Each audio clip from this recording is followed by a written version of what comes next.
So, makikita nyo dito sa Deka, malakas po ang ulan. Ulan-ulan po.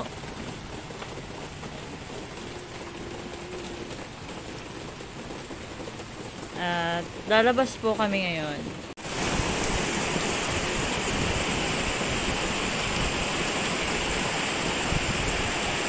Sobrang lakas ng ulan dito sa Deka Homes, may kawayan.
Umuulan na nga. Sinasabi mo yung tubig. Kita yun.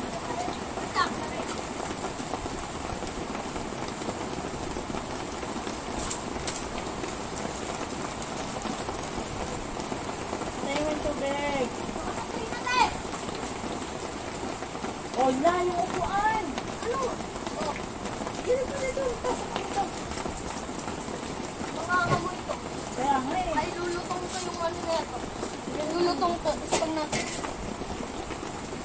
Sabaw ka. Tesa, salida. Wila.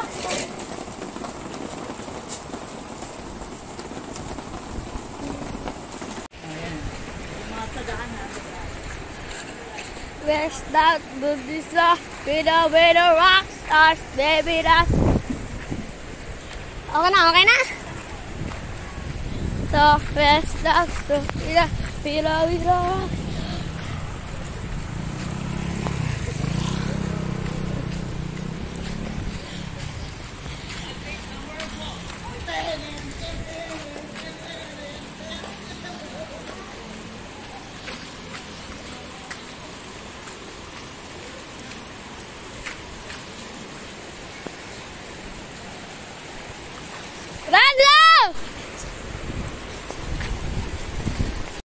Ayan, so dahil wala pong alulod yung gawa ni Deka, ayan, ganyan po yung itsura ng aming tindahan ngayon dahil sobrang lakas ng ulan. Ayan, pumasok na yung tubig dito sa amin. Ang lakas oh. Ayan, naipon yung tubig dyan dahil walang alulod sa gilid.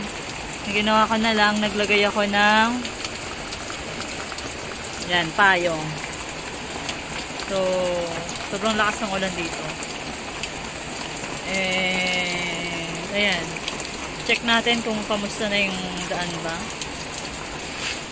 Sobrang ganito lagi pag umuulan dito. Basang-basa dito sa amin kasi wala pong alulod. Lahat ng ginawa nilang bahay dito sa Deka. Ano daw, yun talaga daw yung design nila. And hindi ko alam ba't ganun. May bahay na walang alulod. Ayan no, kung mapapansin nyo. Mga wala pong alulod yan. Mga walang alulod. Ayan. So, ayan na. Check natin yung see? Ito yung concern ko sa Deka. Hanggang ngayon, hindi pa nila ina-actionan. Umulan na lang. sira-sira yung drainage ng kanal. Ano, delikado to sa mga bata. Ayan.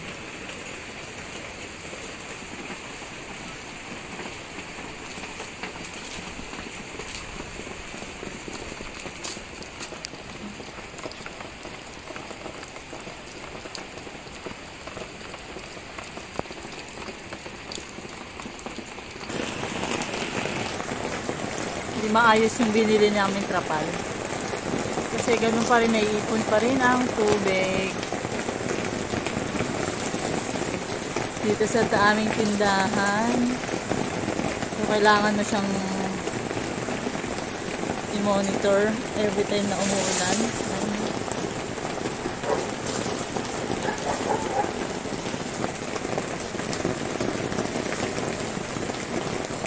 Kasi nga po, lahat ng tubig galing sa bubong namin dito ang diretso kasi po wala po siyang alulod. And according sa Deca Homes, ganun daw talaga ang style ng bahay na ginawa nila. Diba? Ganun daw talaga. Diba? So, kung kayo bagong lipat pa lang dito at hindi nyo pa napapaayos yung garahe nyo or yung sa harap nyo, may tendency na maiipon po yung tubig. Ayan, gaya nyan. Magtatanggal tayo ng tubig. Puno na.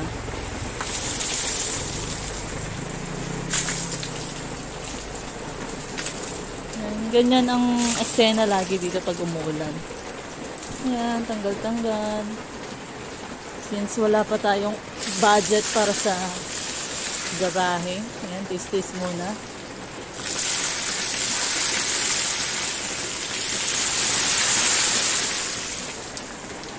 Ayan.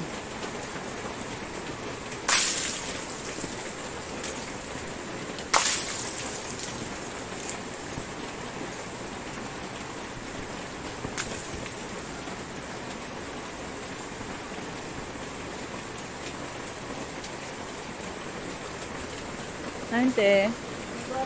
Ay, sorry po, sorry. So, nandito tayo ngayon sa tindahan. Basang-basa po tayo. And dahil sa biglang paglakas po ng ulan. At kung mapapansin nyo, yung kaninang sinabi ko, wala po talagang alulod dito sa lahat ng bahay dito sa Deca. And yun yung pinagtaka ng father ko nung nandito siya, bakit daw walang alulod. And ang sagot ng Deca Homes, ganun daw talaga yung style ng design ng bahay. So may tendency, may ipon at may ipon yung tubig sa harapan nyo. Lalo na pag hindi pa okay yung mga drainage tsaka yung mga kanal. Kung matatandaan nyo, nagkaroon ng issue about sa pagbaha nga dito sa loob ng Deca kasi nga mga barado pa yung drainage. And at the same time, naapektuhan yung mga bahay-bahay dahil lumalabas doon sa CR nila or sa bathroom nila yung mga tubig na galing sa kanal. So instead na mag-flow papuntang drainage, hindi kasi naiipon sa kanila.